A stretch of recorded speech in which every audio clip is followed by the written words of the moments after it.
Welcome to Choice Classic Radio. Like us on Facebook, subscribe to us on YouTube, and help keep this show alive by donating at choiceclassicradio.com. For more of your favorite old-time radio shows, join us on our companion podcast, Choice Classic Radio, Mystery, Suspense, Dramas, and Horrors, where we bring to you the most mysterious tales that the golden age of radio had to offer. And now, with 728 episodes made, broadcasting on CBS Radio Network from 1949 to 1962, we bring to you yours truly, Johnny Dollar. From Hollywood, it's time now for Edmund O'Brien as... Johnny Dollar? The Ambassador Travel Agency calling back, Mr. Dollar. Oh, yeah. Your reservation for Bermuda has just been confirmed.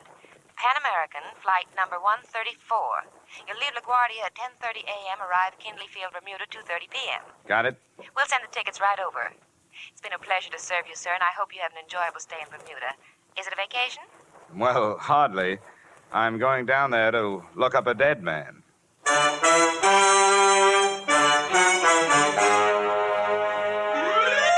Edmund O'Brien in another transcribed adventure of the man with the action-packed expense account. America's fabulous freelance insurance investigator. Yours truly, Johnny Dollar.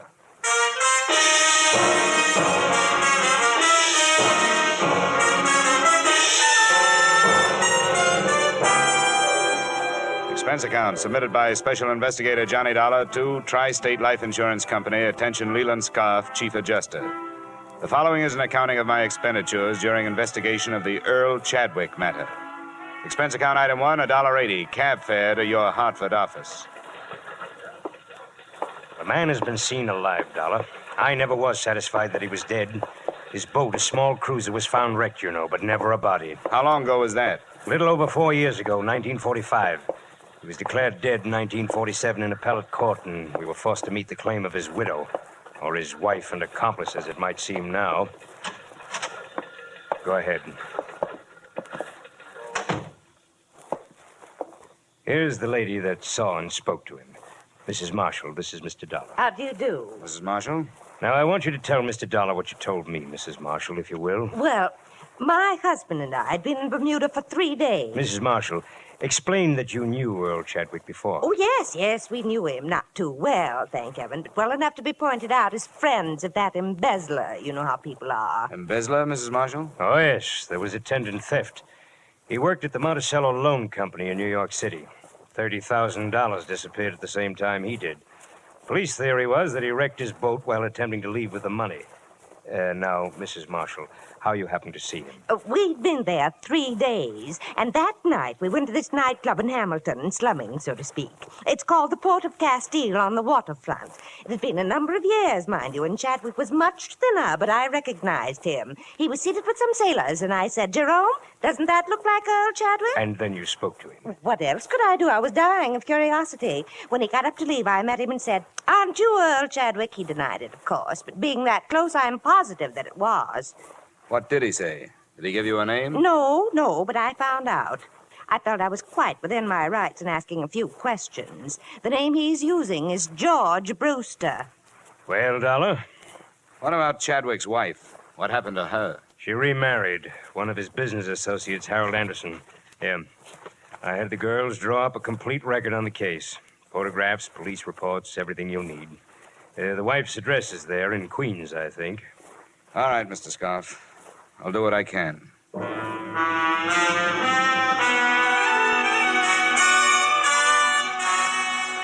Expense account item 2, $250 plane ticket and miscellaneous expenses between Hartford and Bermuda. I drew an aisle seat and one of the worst hazards of air travel, or any other kind of travel. I'll tell you something. It pays to study these places before you go to them. I've been out there before. Nothing teaches like experience. But before my first trip, I knew more about Bermuda than lots of the folks that live there, see? Well, that's very interesting. Yeah, yes, sir. Quite a history. Spoiled now, though. People aren't worth anything anymore. You know what spoiled them? Tourists. Yeah, took away all their ambition. Turned them into a bunch of lazy beggars and horse traders. Don't farm anymore. Don't do anything but work the tourists. Now, I don't want to be a wet blanket, you understand? Oh, yeah. But keep an eye on your wallet. They'll strip you if you give them a chance. My business is farm tools. What's yours?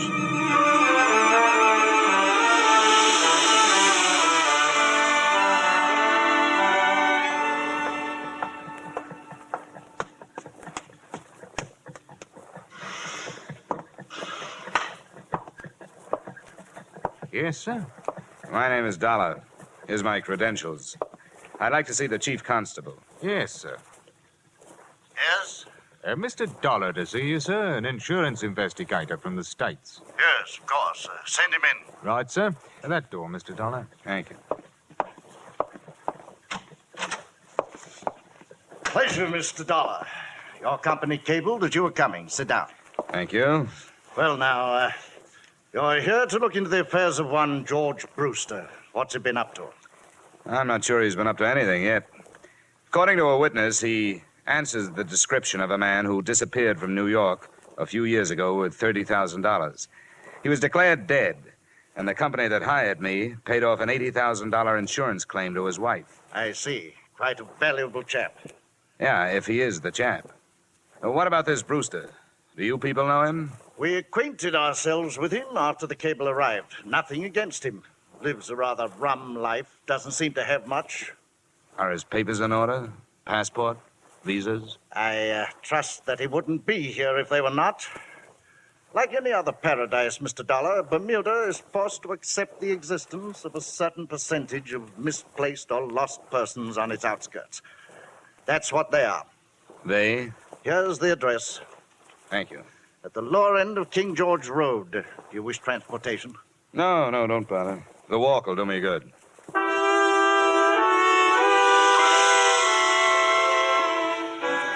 I decided against the King George Road address. Instead, I returned to my hotel, memorized the photographs of Earl Chadwick, subtracting a little weight from the somewhat flabby face. And that night, I found myself a table near the door at the port of Castile. I sat there nursing a minimum of foul drinks. It was 10 o'clock before he came in and found standing space at the bar. George Brewster? Or Earl Chadwick? What's the matter with you? What is this? I'm curious, too. How about coming over to my table? All right.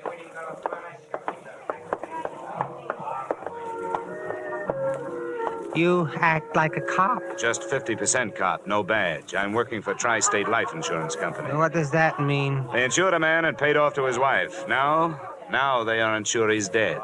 He belongs to that other name you threw at me. What was it? Chadwick? Earl Chadwick. And I must look like him. Here's a snapshot. Huh. He's fatter, but it's pretty close at that. You know, about a week ago, some crazy old dame I never saw before called me some other name. It might have been Chadwick. I thought she'd drunk over her quota. She was an old friend of Chadwick's. She swears she'd recognize him if she saw him. And she swears she saw him. Huh. It's weird, isn't it? I suppose it happens more often than we know about. What do you want? My papers and stuff? They might help. Sure, I'll write down my address. Come on out anytime tomorrow. There you are. Thank you. I should recover from these drinks by noon. Well, that'll be all right. It's crazy, isn't it? Things like this could get your goat.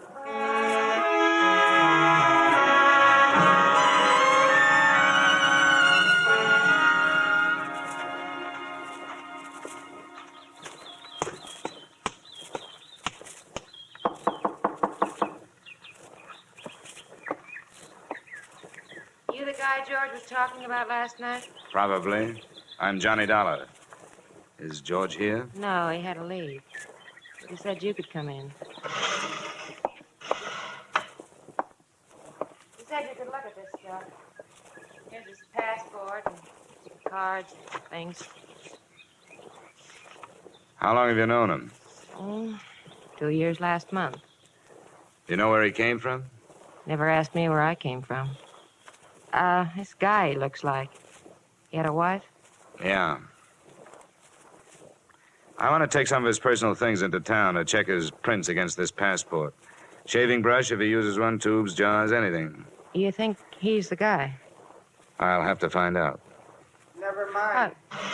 You told me you were going. The prince would check against the passport, but it wouldn't make any difference. Now that it's started, why stretch it out? Why not make it easy? George? No, Earl. I'd almost forgotten. Earl. Where can we talk? I've got a hotel room. The statement he made filled in most of the blanks in the case. 1, his wife was to have met him in Mexico City, but hadn't. 2, most of the stolen funds had gone to his wife to keep her going until she collected the insurance. So she got married. I didn't know that. She told me to wait, and I did.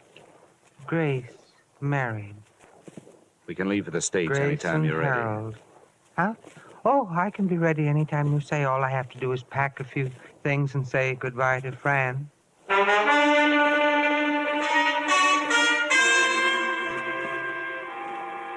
Expense account item 3, space for 2 on New York-bound plane.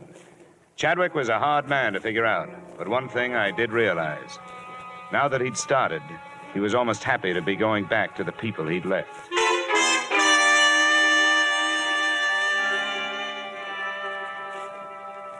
We arrived in the evening, and the next morning, I was told when I telephoned that Mrs. Grace Chadwick Anderson and her husband were at home and would receive me. Oh, good morning. Hello, Grace. Harold. I beg your pardon? I understand, Harold. This must be the man that Mrs. Marshall phoned about. You know, the one in Bermuda. Oh, come now, Grace. That's no good. Who are you, anyway? Mr. Dollar, for what purpose did you and this man come here? I brought him here so you could identify him as your missing husband. That's idiotic. There is the faintest resemblance, yes, but that's all. What do you have in mind, Mr. Dollar? Now, no crude extortion attempt like this will get you anything but arrest. I knew Earl Chadwick, and I'll swear under oath that this man is not he. I should think you would, Harold. Who are you, and where did you learn my name? Get him out of here. Why? Why not talk over old times, Grace? Wait a minute. All right, Mrs. Anderson, Mr. Anderson. I'm sorry I've taken up your time. Come on. Dollar, what's the matter? You too? Come on. I'm sorry, dear. I know it's been unpleasant for you. Who do you think I am? I ask you, who do you think I am? That doesn't count. You're legally dead. What about your parents? They're dead. But I have friends or people that knew me. They're no good. If your wife won't identify you, they're no good. You worked for a loan company. They must have your prints. I took them from the files and destroyed them when I left. How are your teeth? What? Teeth. Who was your dentist here in town? Dr. Field. It's been so long. Dr. Homer Field. Drake, Professional Building, Manhattan. He'll still have your x-rays on file. They're as good as fingerprints. Go there this morning. Don't use your name. Give him your other name, George Brewster. Have a new set of x-rays taken. I'll do the rest. All right. Hold it. Now, look, I don't have to hire somebody to follow you, do I? No. Oh, no. Not after I've seen them. You don't have to worry about my going anyplace.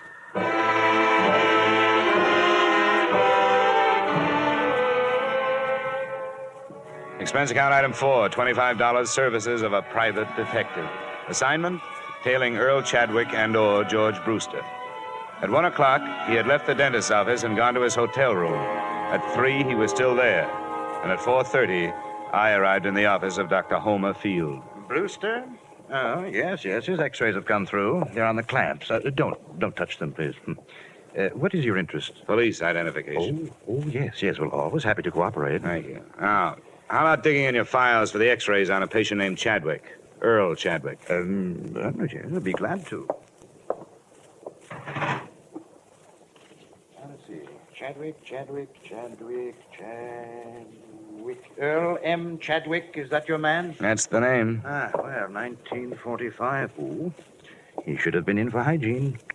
Those pictures, how do they compare with this new set? Brewster. Well, let's have a look. Ah, there's malocclusion, lower bicuspid, impacted third molar. Ah, erosion inlay, very interesting. You mean they're the same in both sets of pictures? Oh, no, definitely not. Oh.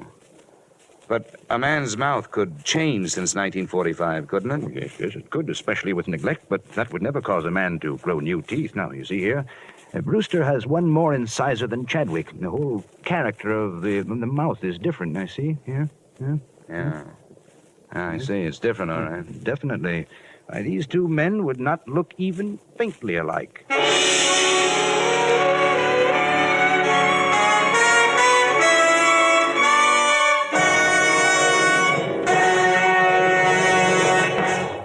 In just a moment, we will return to the second act of yours truly, Johnny Dollar. But first, down the old Ox Road, learn to croon straight from the shoulder. Milestones in popular American music. Milestones in the career of one of America's favorite troubadours, Bing Crosby. This Wednesday night, over most of these same CBS stations, you're invited to hear The Bing Crosby Show. Bing Crosby with the music of John Scott Trotter, with the Rhythmaires, with Ken Carpenter. Here's the show designed for the whole family. A pleasant and diverting mixture of music and merriment, guided by the one and only Bing Crosby. Plan now to hear The Bing Crosby Show this Wednesday night on CBS. And now with our star, Edmund O'Brien, we return to the second act of yours truly, Johnny Dollar.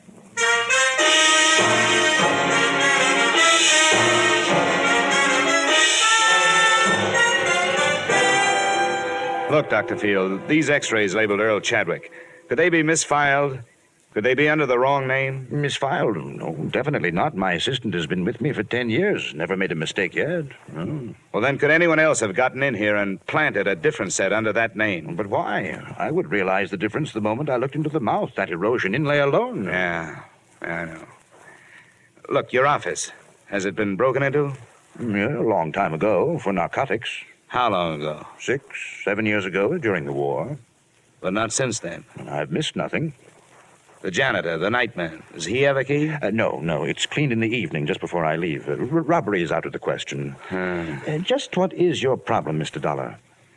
Well, if I wanted to plant some x-rays in a file, where could I get some? Well, I never thought of it. But... Where would I go? Would you give me some? Oh, no, definitely not. That would be most unethical, unless, of course, you were a patient of mine and the x-rays were of your own mouth. Oh, thank you, Doctor. I think that's what I wanted to hear you say.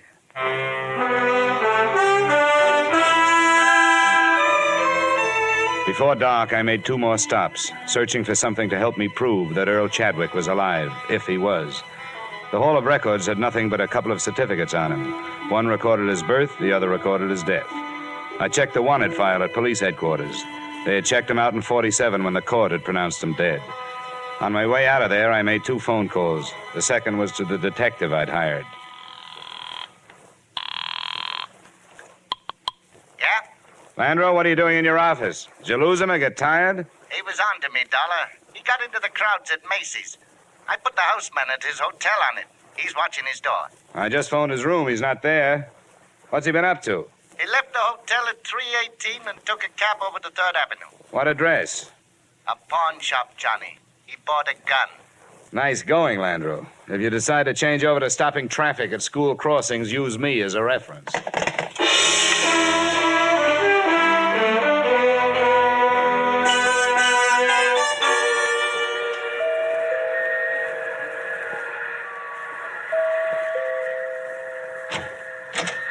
Where's your husband, Miss Anderson? He's here, but he Come doesn't on, I want to talk to you both. You have no right to barging.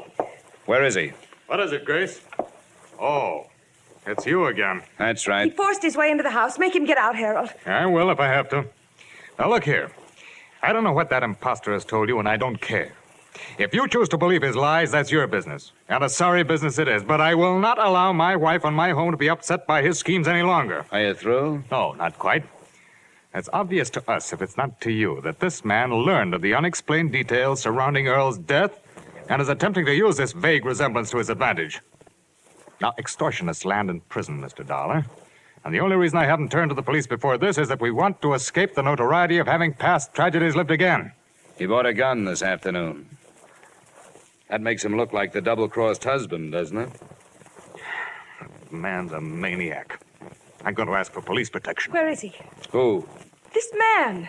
Do you know where he is? When I found out he bought a gun, I was afraid he was coming here to use it. Harold, I can't believe this is happening. Now, Grace, please. Why? Why would he harm us? He doesn't know us, and we don't know him. He bought the gun to convince you, Dollar. He knows a lot about you, Anderson. He knows you were Chadwick's immediate superior in the loan company before he disappeared. Harold, it couldn't be, could it? Grace. It's been a long time.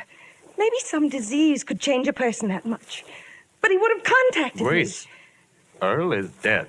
How did this man learn so much about us? As far as I can see, he's made only one mistake. The size of the theft. He says he stole 10,000. According to the record, 30,000 was missing. Of course, it's possible that it isn't a mistake.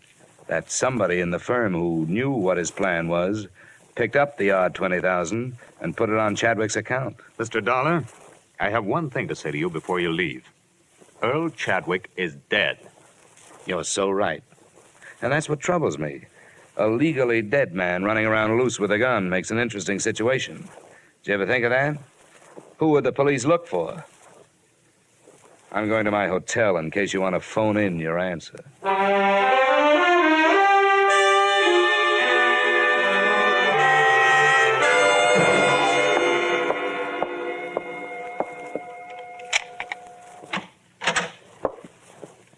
Where have you been, Chadwick?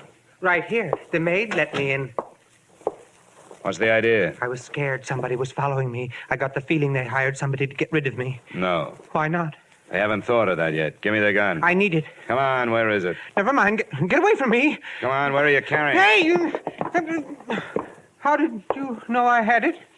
What were you going to do with it? I told you I was scared. You thought I was going to kill them? The idea crossed my mind. No. What good would that do? How should I know what's going on in that head of yours? Why'd you come back then? Just to get things straightened out. You wouldn't have had to. I haven't found a way to prove who you are. Oh, I knew I didn't have to come back. But everything was stagnant. Being George Brewster was dull. I thought that's what I wanted. A new identity, even without Grace. But I guess nobody's ever satisfied. And when you have a choice of who you want to be, then it's really hard. What about the x-rays? No good. The set under Chadwick didn't match the one you had taken today. They had to. They made a switch with somebody else's, probably Anderson's. It's an easy office to enter. Probably hired a cat burglar. Nothing at the Hall of Records, nothing at police headquarters.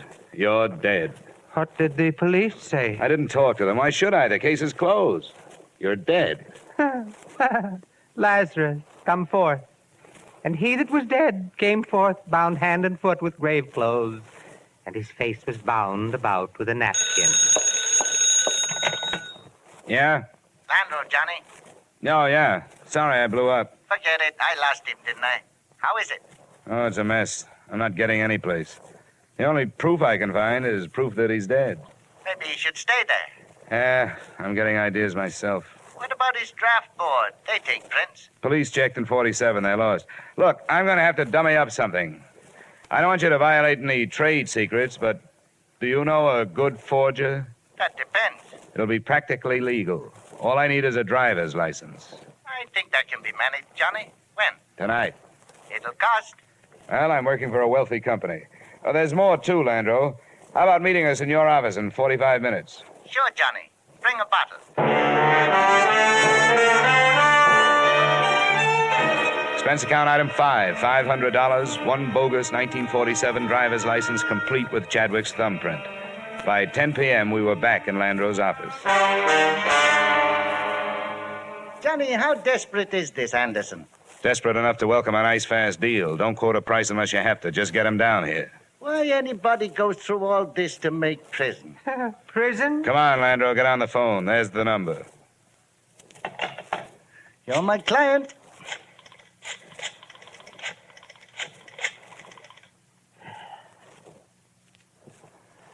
Mr. Harold Anderson? I'll be blunt. This is blackmail. I'm calling in the interests of Earl Chadwick. No, he isn't. He's alive. But I do have proof. A driver's license he took out just before he disappeared, as a sort of a double check on the past. You'll believe it when you see it. It's for sale. He doesn't want to go to prison any more than you do, but he needs money. I said you'd believe it when you saw it. I think it'll be worth a trip over here. We'll talk price then. We meet here. Number 465 Tide Building, 7th Avenue. It's no bluff. Nobody knows about it. I'll be alone. He doesn't believe it. When'll he be here? He said 45 minutes. Good. Now, don't make the price too high. Set up a meeting with him tomorrow, and we'll have the police here. Well, step forth, Lazarus. Empty the ashtrays, Landro. Looks like 3 men have been here. He arrived at 11:30. Chadwick and I, in an adjoining room with the door cracked, watched his wary entrance. Who are you? The name is on the door. Landro. You work under a license issued by the state of New York. Sometimes, but the license isn't important tonight. You won't make any trouble. Sit down. Well, Landro? Here it is. Just look. Name, a serial number, a date, a signature, and a thumbprint. Where is he? He'll phone me in the morning. Well, where's the man from the insurance company? Looking for Chadwick. He doesn't know about this yet. Why? Why has he waited this long? He didn't know everything that had happened. You and his wife. The money you made on it. What's the price? Well, as he put it to me, it ought to be figured from the 20 grand you took and the advance you've made in the company the last few years. How much? He'd like to start at 15,000. It would take a while. 5,000 tomorrow, say around noon. The other 10 within a week. That's when you get the license. Well, it would have to be later than noon tomorrow, but I brought 1,500 with me. That's a deal. All right. I'll give it to you. Hey, watch it. Don't do it. Anderson! Wait, Dollar! Landro, down! Landro! I'm all right. Chadwick! Chadwick! Chadwick. Pulse. Pull his collar down. Nothing? Nothing.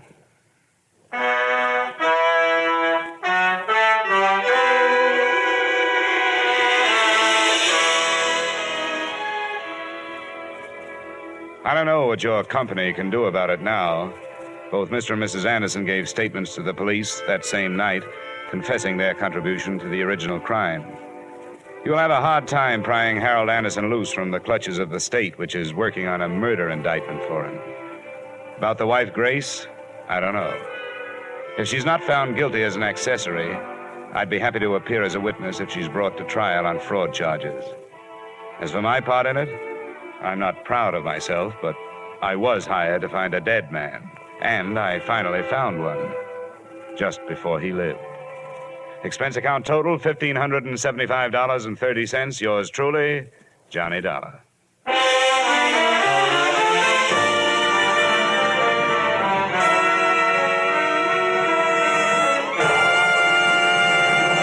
Yours truly, Johnny Dollar, stars Edmund O'Brien in the title role and is written by Gil Dowd and David Ellis, with music composed and conducted by Leith Stevens. Edmund O'Brien can soon be seen starring in the Columbia Pictures production, The Los Angeles Story. Featured in tonight's cast were Lillian Baeff, Walter Burke, Virginia Gregg, John Daner, Ben Wright, Tudor Owen, and Ted Osborne. Yours truly, Johnny Dollar, is produced and directed by Jaime Del Valle. Join us again next week at this same time when, from Hollywood, Edmund O'Brien returns in another transcribed adventure of Yours truly, Johnny Dollar.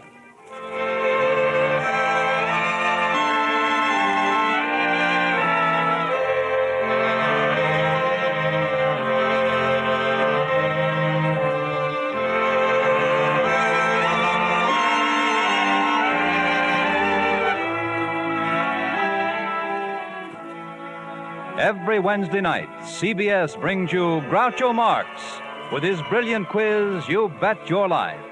It's one of the brightest, most spontaneous, most genuinely funny shows on the air. So be listening this Wednesday night on most of these same CBS stations for You Bet Your Life, starring Groucho Marx. Stay tuned now for the adventures of Philip Marlowe, which follow over most of these same CBS stations.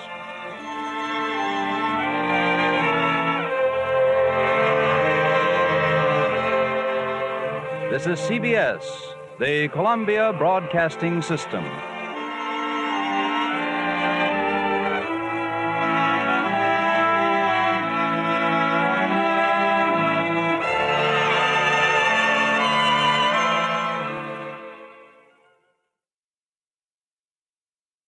That concludes today's episode. We'd like to thank you and remind you to donate at choiceclassicradio.com. Remember, your donations make episodes like this possible.